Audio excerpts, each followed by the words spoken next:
All right, we're having so many wonderful conversations, and this one is a trend that I've seen develop in other parts of the world, and it seems like we as Africa are latching onto it. In recent years, a new kind of literary community has emerged, and it is one not just only built on discussion, but what we can call quiet companionship, known as silent reading. It's a movement of gatherings where people bring their items of reading and come together and read side by side in a peaceful, silent way.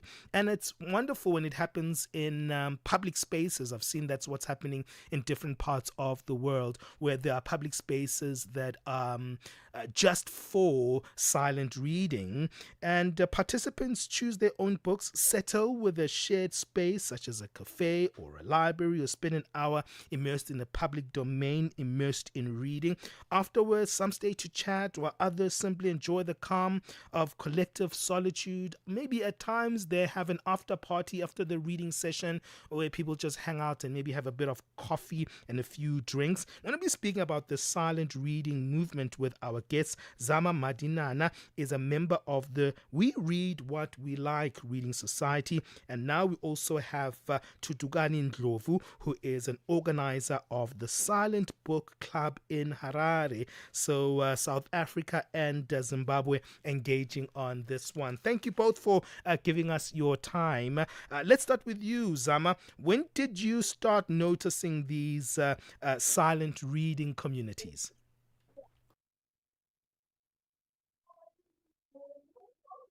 Zama, are you there? Zama, can you hear me? Okay, let's see if we can find Thuthukani. Thuthukani, can you hear me? Yes, I can hear you. Oh, fantastic. If you can let us know when you discovered the silent reading movement. Cool. Thank you for having us, Benjamin. Basically, for me, it was last year. I think I came across one of the videos from the Cape Town Silent Book Club. I was based in Bloemfontein at the time, so I only moved back to Zimbabwe this year. And initially, I wanted to start one in Bloemfontein, but when I moved back this side, I decided why not start one this side because there was no silent book club in Zimbabwe. So yeah, I came across the video on Instagram and I could see this big community of people just reading a book and it was quite interesting and I liked the format of it basically. And what was the thing that appealed to you, Thuthukani, about these silent reading environments? I think for me, because I've been to different types of book clubs and I've been working in the literature space, so I've been working for different types of festivals. And for me, I think it was one of the key three things, I'll just mention three only, is the first one being the accessibility. I think sometimes people feel like certain traditional book clubs tend to be not as accessible because, it's for a closed community in terms of you have to have been reading a specific book, you have to meet at a specific place, and you have to be prepared. So sometimes it feels like a bit intimidating for you to access that space. Whereas with the silent book club, it's more like, meeting at a park or at a gallery, and you're just bringing your own book. The second thing is also that flexibility. There's no requirement for you to attend each and every silent book club meetup. You're more than able to bring whatever book you're reading, whether it's an audio book. There's that flexibility. You can come with friends, you can meet at a cafe. You can still host one like a traditional book club as well, but that flexibility really stands out for me. And then I think the last one is also the growing community. Because even the one I've been leading this side is it's quite interesting how, the traditional book clubs are normally in a small group of maybe 10 to 20 people, and that allows for the different discussions and the formats. Whereas with the silent book club, you're seeing, like, for example, in Cape Town, where 100 to 200 people are meeting on a weekly basis just to read in that community. On this side, we're not as big, but Mm-hmm. the community is around 50 plus Okay. once a month that meets up just to read. So clearly, there is a community that wants to gather, read, and not necessarily feel the pressure to have to share or read the same book, but be able to just, break the ice by asking the next person what book they're reading. Oh, I love that. And also, it's kind of, it stimulates the idea that, you know, reading is a practice, right? It's something that practice as in practice. You need to do it over and over and over and over again to actually get it right. And in a world whereby we have so many distractions, I think it's also a way to encourage us to do it together in a community and allocate that time for it in that community setup. Zama, what was your attraction to these silent readings? Oh, we've lost Zama there. Zama, are you there? Okay, I think we've lost Zama there. But Thuthukani, let's talk a little bit about that, because reading is a practice, right? It's something that you really need to get into as a repetition, as a thing that you get yourself into it, because once you lose that rhythm, you probably will get discouraged over time and think that reading is not for you. So the community can actually stimulate that kind of encouragement to keep going and keep reading. Yes, no, 100%. I definitely agree with that. I think some of the feedback that I've received from some of the members who attend is that, they feel encouraged, and it doesn't feel it's a different type of pressure. It's a much easier pressure to say, oh, you know what, I've been reading this book, and in as much as, you might take you the whole year to read one book, but at least there is some type of consistency that's happening there. And, we all get busy with lives, chasing one hustle after the next, but trying to just build some level of consistency, knowing that there is a community that you can go and read the book you want to read. Because it's much easier reading something that you want to read or you're comfortable with, as opposed to kind of having to read. But people are different, because, there's still benefits with the traditional book club. So I don't want it to seem Mm-hmm. like this is a substitute. But yes, you're definitely right. That consistency does go a long way. All right, that's fascinating, right? And I want to pack your thoughts on this one, because there's something incredible around also the idea of gathering together. We've lived in societies, modern societies in the continent, and it's a remarkable thing because it's so negative what we've starting to develop into these kind of individualistic silos, right? And our lifestyles have kind of really moved into a contemporary setup when it's you, yourself, and I, right? And I love the idea of a community of readers because it affirms that affirmation of community. And I think these things kind of bridge ways in which to find that African community once again, maybe in a form of an interest. But how important is that community element? We'll speak on that after the break. Stay there on the line.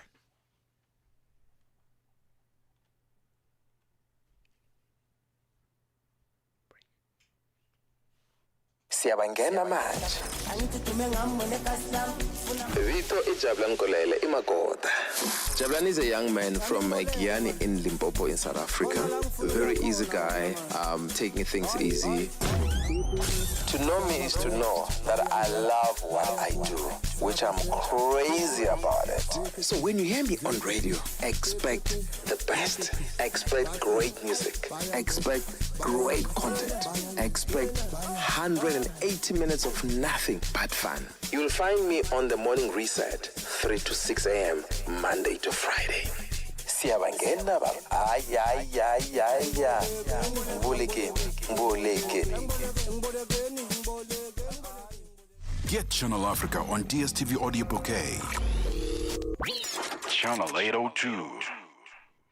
All right, it's 21 minutes past 9 o'clock Central African time. We'll keep the conversation going with our guest who's joining us. That is Thuthukani Ndlovu, organizer of the Silent Book Club in Harare. We're struggling with the guest we wanted to bring in. Zama was supposed to join us, member of the We Read What We Like, which is also a reading society. But Thuthukani would keep the conversation going with us.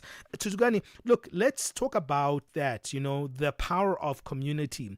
What have you seen as the positives, knowing that at times we can be living in this modern society of individualism? Yeah, no, that's definitely a very good and valid point to bring up. So there is actually like a science behind, silent reading together. Because what's fascinating is, from different research that I've also just done myself, it shows that, reading in groups kind of activates different neural pathways as compared to reading alone. And one is able to, their brain can pick up collective focus because everyone is reading, similar to a library setting. Although with libraries, those are kind of more formal and it's either you're reading to study, but it's kind of just meditation with books. So the shared silence does create a unique environment where individual concentration meets community connection, and it makes each session a bit more immersive and meaningful.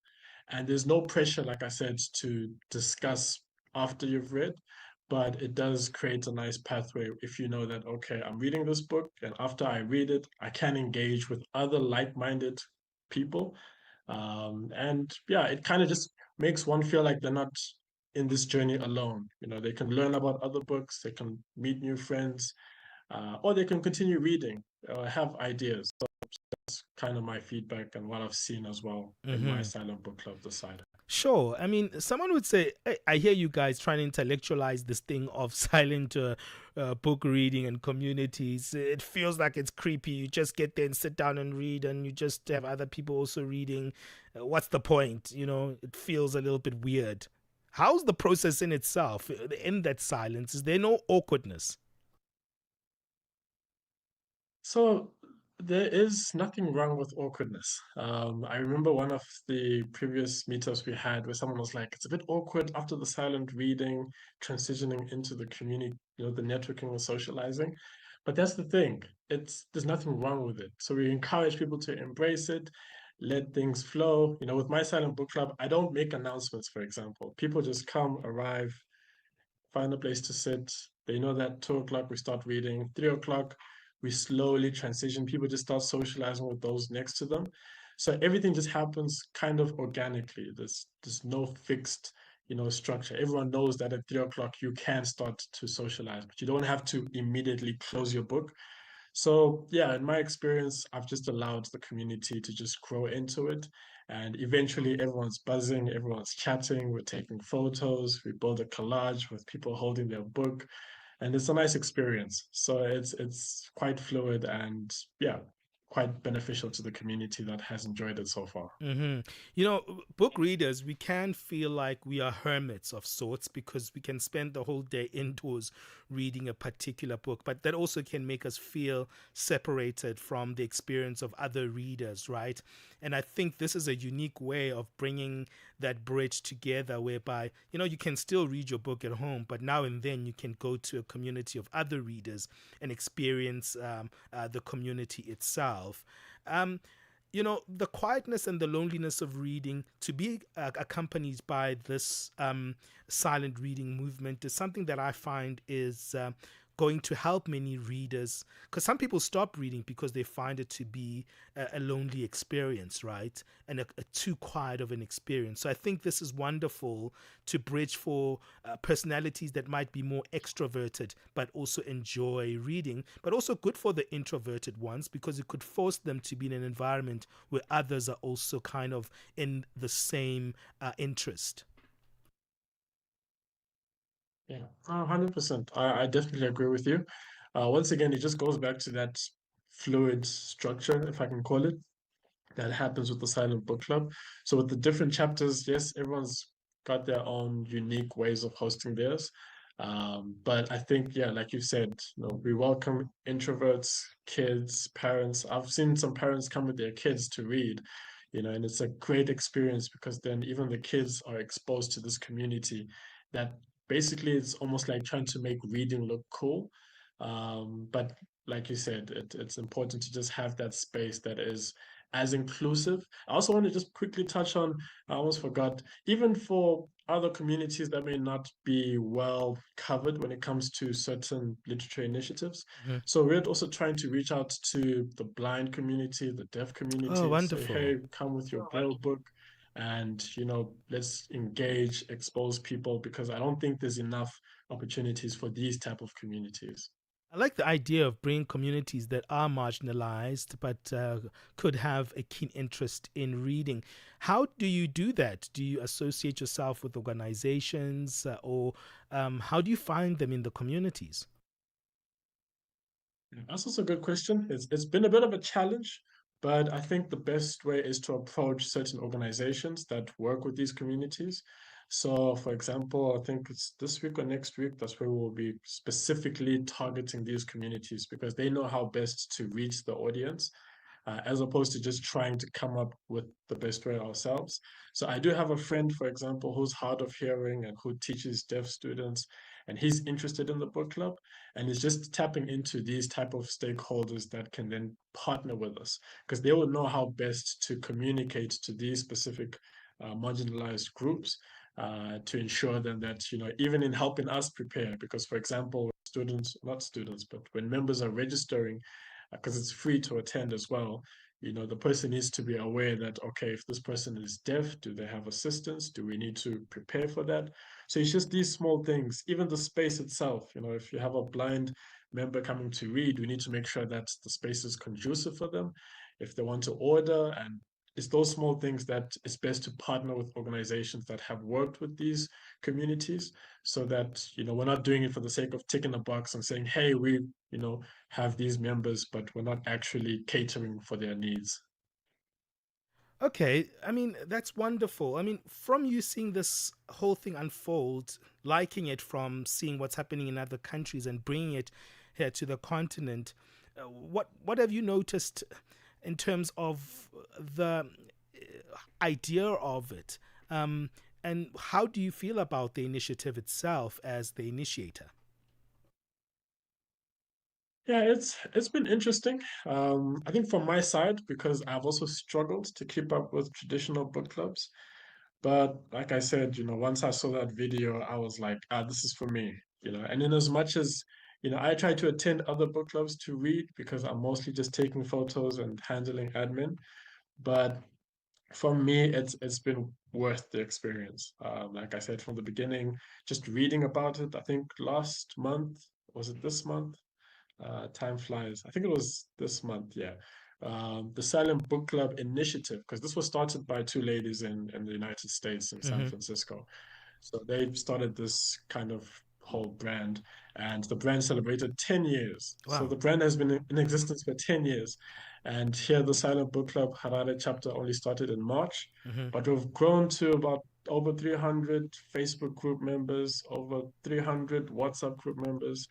So it's Okay. quite interesting to see how it has evolved, and I'm happy. I'm happy that I'm able to bridge and create this community and also connect once again with other communities within Southern Africa, because we also have Hmm. our own like WhatsApp group for different chapters who are Yeah. managing similar silent book clubs on this part of the planet. Wow, wonderful. And it sounds like a wonderful experience indeed. Tell us where our listeners in Zimbabwe can find you and how they can be part of the Silent Book Club Harare. Cool. So if you're in Harare, you're more than welcome. We have a Silent Book Club Harare Instagram page. That's SBC Harare. So it's in partnership with the creative consultancy that I run, the Radioactive blog. So that's kind of the one that manages the designs and the registration forms, etc. So you can either follow the Radioactive underscore hub, that should be. That one also helps the different initiatives because there is one in Bulawayo as well. That's SBC Bulawayo, or SBC Sky, sorry, the one in Bulawayo, SKYZ. And next month we will be launching one in Mutare and hopefully one in Lesotho as well. So yeah, if you follow the radioactive underscore hub, you will be in touch with the different ones we're helping start. But for me, I'm mostly managing the one here in Harare. We also have a Facebook group, but that one's at Silent Book Club Harare as well. All right, fantastic. Thuthukani, thank you for helping us on this one and all the best with the Silent Book Club. Yeah, thank you very much for having me. It's always a privilege to be part of such spaces, and for you guys inviting us to talk about books. It's good to know that certain platforms take pride in literature, basically. So thank you very much. Absolutely. That is Thuthukani Ndlovu, organizer of the Silent Book Club Harare. Does that sound creepy to you? Or you like, you know what, I want to give that a try. I read alone most of the time. Let me get into the community. What's your take around silent book clubs? Would you like one in your African city?